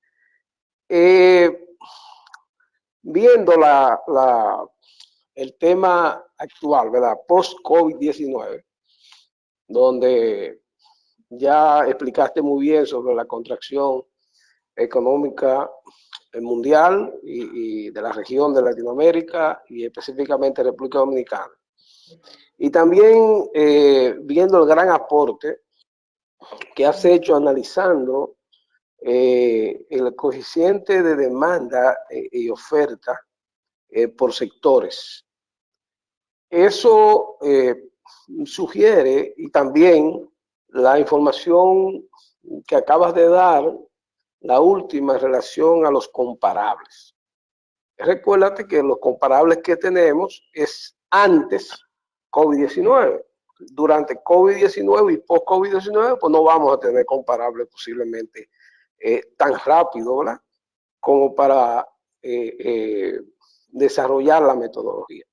Entonces, me trae a colación una sugerencia, y ya para el Itado, para José Alberto y para Miguel Ángel, de que ya creo que es necesario introducir aquel factor en la tasación, el factor de comercialización, precisamente tomando en cuenta el coeficiente de demanda y los coeficientes de oferta. Si agregáramos ese factor de comercialización, presentaríamos en nuestro informe de tasación dos valores, ¿verdad? Un valor, por ejemplo, si estamos tasando una casa, estamos tasando el valor por el método de costo, por decirlo así, si ese es el que utilizamos, pero obviamente llevaríamos a valor de mercado si agregáramos o multiplicáramos ese valor por el factor de comercialización. Eso va a traer que necesariamente en muchos inmuebles va a haber una reserva, ¿verdad? Un valor mucho menor. En otros inmuebles, dependiendo del tipo de inmueble, pues va a afectar ese factor de comercialización. Como he entendido, el factor de comercialización no solo disminuye el valor del inmueble, lo puede hasta aumentar. Pero bajo las condiciones actuales, creo que presento esa idea y quisiera el comentario de Miguel Ángel al respecto. Porque definitivamente tenemos comparables, pero son comparables de antes el efecto COVID-19. Entonces ahí tendríamos como tasador la posibilidad de presentar un escenario con los valores que tenemos comparables, pero también otro escenario ya como un factor de comercialización para los fines bancarios específicamente. Ya. José Santiago, básicamente cuando toqué el tema del factor tiempo, podemos evaluarlo en base al tema factor tiempo, factor de comercialización, factor de la demanda, como veíamos con Luis Fernando la semana pasada, por eso lo cité. Ahí yo simplemente quiero dejar sobre la mesa esos diferentes escenarios para que el ITADO como institución, como expertos en la materia, y ustedes técnicos evalúen cuál es la mejor vía en este momento. Ciertamente, como tú señalas, una comparable que yo tenga del 15, una comparable que yo tenga del 13 de marzo, antes de las elecciones y antes del confinamiento, definitivamente que no es, yo no la veo como una comparable segura en este momento. Entonces ahí influye mucho la experiencia del tasador, la comparable que tomo, eso que hago de homologación y sobre todo la experiencia, la capacidad, el sentido común del tasador. Por ejemplo, en base al cuadro que acabamos de ver y tú me dices, mira, yo voy a tasar un apartamento al día de hoy, una vivienda, sabemos que va a haber mucha oferta en los próximos meses. Entonces ya yo tengo que tener en cuenta y probablemente, aunque no le aplique el factor de manera explícita, probablemente debería aplicarse de manera implícita como profesional y otorgar un valor más conservador. Claro está. También se queda sobre la mesa que el ITADO como ITADO analice esa parte y se lo presente a las autoridades, porque en el caso de ustedes como tasadores, principalmente hacen sus tasaciones para la entidad de intermediación financiera y ellas a su vez se rigen por el reglamento de evaluación de activos. Entonces, si de repente vemos que comenzamos a colocar un valor de comercialización o un valor de liquidación en una tasación, auditores internos, auditores externos, personal de finanzas puede decir, oye, ¿y cuál valor voy a tomar? Y cada quien dentro de la institución que sea va a tomar lo que más le convenga para sus intereses o para lo que esté haciendo, para su función, para no mencionar intereses. Sino, entonces, creo que en momentos de crisis surgen esas ideas que estamos planteando ahora y yo entiendo que el ITADO con la ayuda de Luis Fernando y si yo también tengo que opinar y estar al tanto también, yo me comprometí con Fran el otro día para hablar un poquito del tema de la fórmula de valor de liquidación. O sea, estamos a la disposición de seguir desarrollando este tema para sacarlo mejor. Lo último ya, la última observación, específicamente en el tema agropecuario, por ejemplo, que en cuanto a la calificación que pusiste en el sector agropecuario, pusiste la demanda baja, ¿verdad que sí? Fue así. Sí, sí, no va a haber muchos compradores en este momento comprando terreno agrícola. Hay suficiente explotación en este momento. Sí, lo que pasa es lo siguiente, por ejemplo, en los últimos, bueno, en el efecto post-COVID, se han comercializado, por ejemplo, 4 fincas de banano. Una nueva,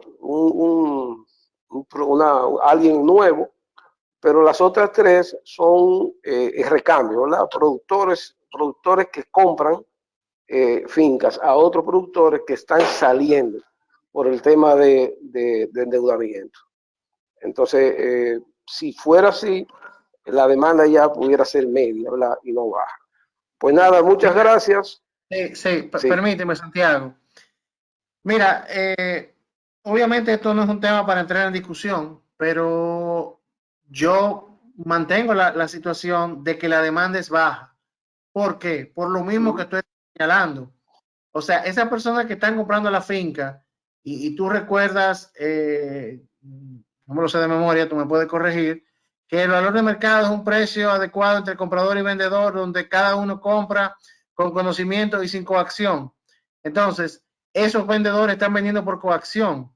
En este momento, se están dando ofertas y se están dando negociaciones, algunas por encima y otras por debajo de la mesa, me refiero entre particulares, donde por alguna situación en particular alguien estaba en un proceso de crisis y dice, bueno, esta es mi oportunidad de vender, y aquel tipo que es colindante de la finca que dice, pero yo tengo los cuartos, déjame comprarla.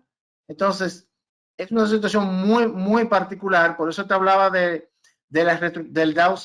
downsizing de las empresas, de la reestructuración de las empresas, de los grupos hoteleros.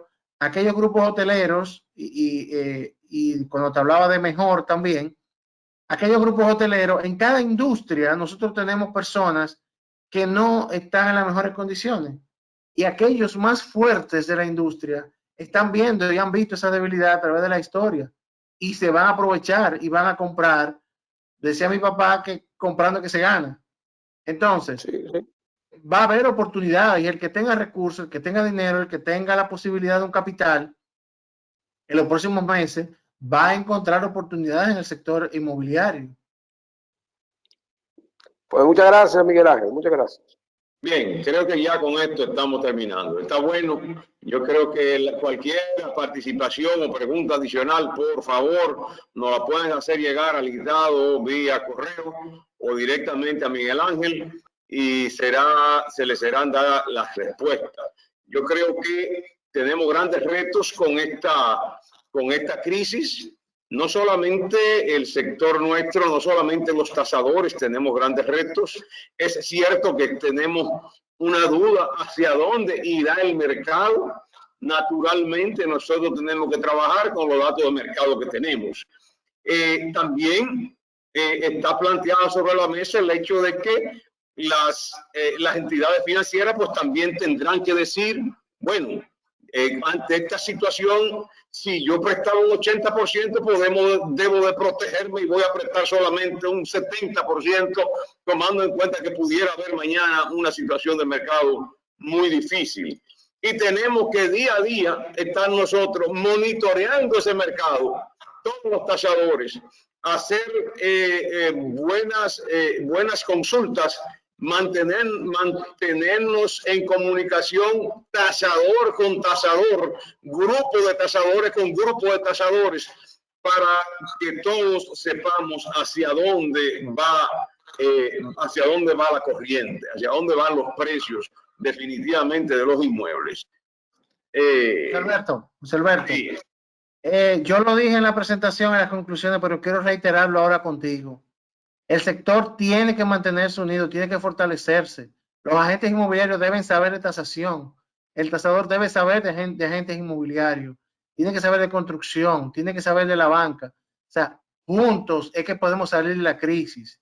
De manera individual no podemos salir, no saldremos, pero hay una frase que dice, si quieres ir lejos, si quieres ir rápido, vete solo, si quieres ir lejos, vete acompañado. Entonces, este es el momento, señores, de unirnos como sector inmobiliario, sector construcción. Este es el momento.